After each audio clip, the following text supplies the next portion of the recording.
नमस्कार।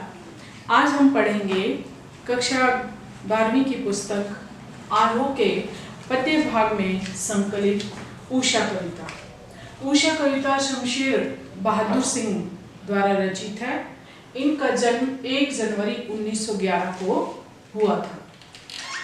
शमशेर सिंह बहादुर द्वारा रचित उषा कविता में उन्होंने प्रातःकालीन आकाश के पल प्रतिपल बदलते हुए दृश्यों का बड़ा ही सुंदर चित्रण किया है।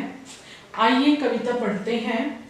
प्रातः नभ था बहुत नीला शंख जैसे, भोर का नभ राख से लिपा हुआ चौका अभी गीला पड़ा है।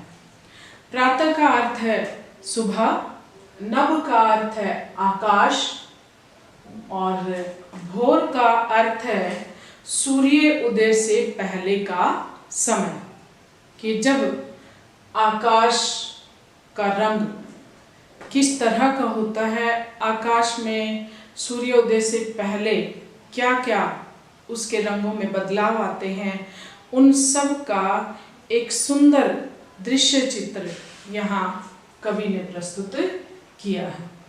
तो कवि क्या कहते हैं कि प्रातः नभ था बहुत नीला शंख जैसे, भोर का नभ। भोर का नभ यानी सूर्य उदय से पहले सवेरे आकाश का रंग एक नीले शंख के समान था। राख से लिपा हुआ चौका अभी गीला पड़ा है।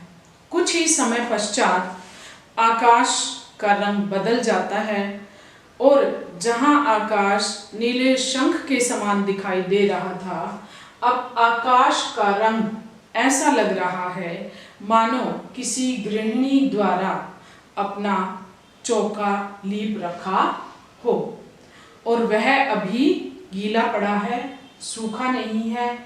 गीला पड़ा है से कवि स्लेटी रंग की अधिकता की ओर संकेत कर रहे हैं। दूसरा, कोष्टक में प्रयुक्त पंक्ति के माध्यम से कवि कहना चाहता है कि प्रातःकालीन जो वातावरण होता है उसमें नमी छाई रहती है।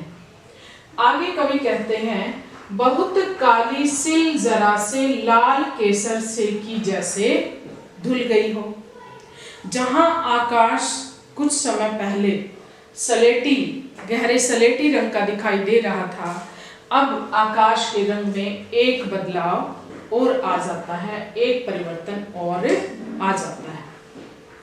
आगे कवि आकाश के रंग को देखकर कल्पना करते हैं कि मानो किसी ने काली शिला पर जरा सा लाल केसर लेकर उसे धो दिया हो। यानी यहाँ पर कवि कहना चाहते हैं कि अब आकाश का रंग जो है उसमें कुछ कालिमा और कुछ लालिमा का मिश्रण दिखाई दे रहा है। सलेट पर या लाल खड़िया चौक मल दी हो, किसी ने अगले ही पल आकाश के उस रंग में एक और परिवर्तन आता है और उस समय कवि को भोर का नभ ऐसा लग रहा है मानो किसी ने सलेट पर लाल खड़िया चाक मल दी हो। यानी अब आकाश के रंग में जो नारंगीपन है वो आ गया है। अब आकाश का रंग नारंगी दिखाई दे रहा है। नील जल में या किसी की गोर झिलमिल देह जैसे हिल रही हो।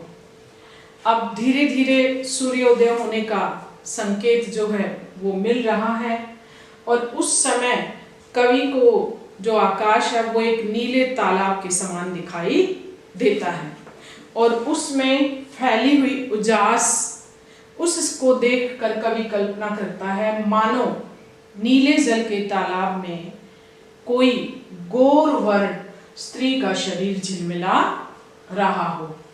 देह का अर्थ है शरीर, के नीले जल में किसी गौर वर्ण स्त्री का शरीर झिलमिला रहा हो और जादू टूटता है इस उषा का, सूर्योदय हो रहा है।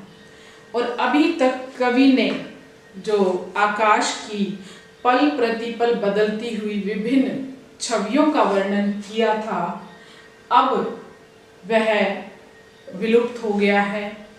यानी पल प्रतिपल बदलते हुए आकाश के जो दृश्य थे वो एक जादू के समान दिखाई दे रहे थे, लेकिन अब जैसे ही सूर्योदय होता है तो आकाश में जो विभिन्न रंगों की छवियां थी वे समाप्त हो जाती हैं और कवि कहता है कि अब सूर्य का उदय हो गया है और उषा काल का जो जादू था अब वह टूट गया है।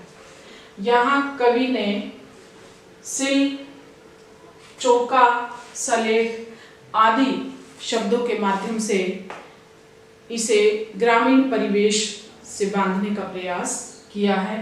कवि ने यहाँ पर प्रकृति के सुंदर दृश्यों की गति को बांधने की कोशिश की है। अब आइए इसका काव्य सौंदर्य देखते हैं।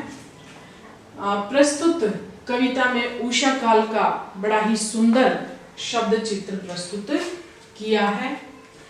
खड़ी बोली के साथ साथ उर्दू के शब्दों का भी मिश्रण दिखाई देता है। उपमा, उत्प्रेक्षा व मानवीकरण अलंकार है और साथ ही मुक्तक छंद है।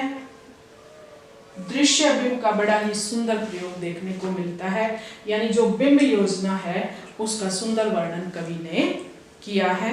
तो अभी हमने पढ़ी उषा कविता और जिसमें हमने कवि की कल्पनाओं को साकार होते हुए देखा कि किस तरह से कवि की कल्पना भोर के नभ में होने वाले परिवर्तन या उसमें उत्पन्न होने वाले रंगों का कितना सुंदर शब्द चित्र जो है कवि ने उसमें देखा है।